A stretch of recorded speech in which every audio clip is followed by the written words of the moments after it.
Tingnan natin yung mga lugar natin, mga nangyayari sa mga lugar natin. Tila baga hindi kumpleto yung eleksyon sa mga lugar natin kung walang patayang nangyayari. Nakakalungkot yan mga kapatid at nakakahiya. Wallah. Nakakahiya. Mal faqru akhsha alaykum walakinni akhsha alaykum an tubsata ad-dunya alaykum. Hindi ang kahirapan ang kinatatakutan ko, pinangangambahan ko para sa inyo. Bagkus ang tunay na pinangangambahan ko para sa inyo ay ang mabubuksan sa inyo ang kinang ng mundong ito. Mabubuksan sa inyo ang mga palamuti ng mundong ito. Sa katulad na kung paano ito nabuksan sa mga nauna sa inyo. At dahil dito, kayo ay magkakarirahan dito. Kayo ay mag-uunahan dito. Sa katulad ng kung paano nag-unahan dito ang mga nauna sa inyo. At kayo ay mapipinsalaan sa katulad ng kung paano napinsalaan ang mga nauna sa inyo. Yan ang kinatatakutan ng mahal na propeta Muhammad sallallahu alaihi wasallam. Tingnan natin ito mga taong nag-aagawan sa mga makamundong bagay. Wala silang pakialam na sila ay makapatay ng kapwa nila. Walang silang pakialam na maloko nila ang kanilang kapwa. Wala silang pakialam na sila ay makagawa ng karumal-dumal na gawain. Wala silang pakialam na sila ay makapang-agaw ng karapatan na hindi para sa kanila. Wala silang pakialam na maputol ang ugnayan ng kamag-anakan. Wala silang pakialam na maputol ang ugnayan ng pagkakapatiran. Wala silang pakialam sa mga ito mga kapatid dahil sa ang umiiral sa kanilang puso ay pagmamahal sa mga makamundong bagay na kanila itong pinag-uunahan. Innakum satahrisuna 'ala al-imarati wa satakunu nadamatan yawm al-qiyamati, rawahu al-Bukhari. Sa isang tumpak na hadith ni al-Imam al-Bukhari rahimahullahu ta'ala, sinabi ng mahal na propeta Muhammad sallallahu alaihi wasallam, tunay na darating ang panahon sa inyo, kayo ay magpapahalaga sa pag-angkin ng pamumuno o kaya posisyon para pamunuan ang mga tao. At yan ay magiging pagsisisi ninyo sa kabilang buhay. Ano itong nangyayari sa atin ngayon? Makatarungan ba? Itong nangyayari na ang nailuluklok sa mga posisyon ay hindi mga karapat dapat na mailuklok sa posisyon? Kahit na yung sikat sa kalokohan na tao ay maaring mailuklok sa posisyon. Kayang bilhin ng tao ang boto ng mga tao.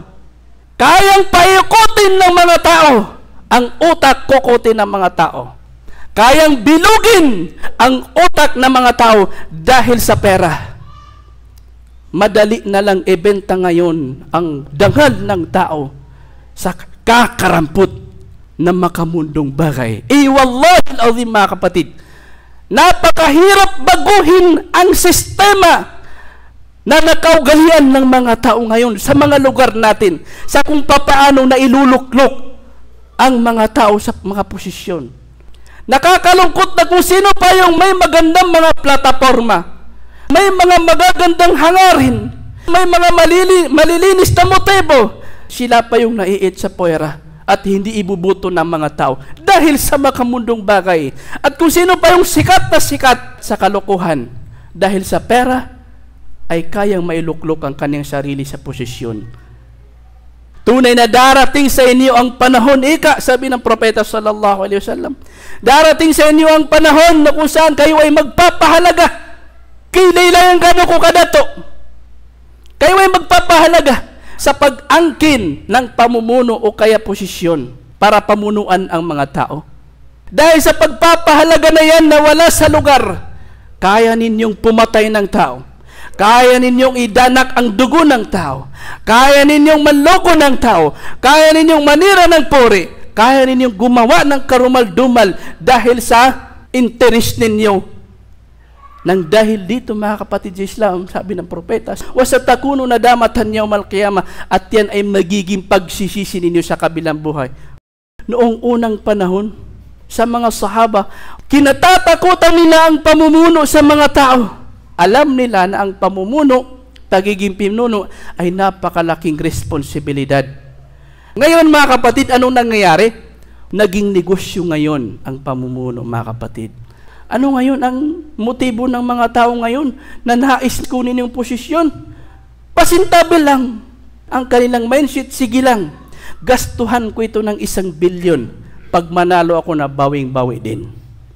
Paano magtatagumpay yung mga lugar natin, mga kapatid?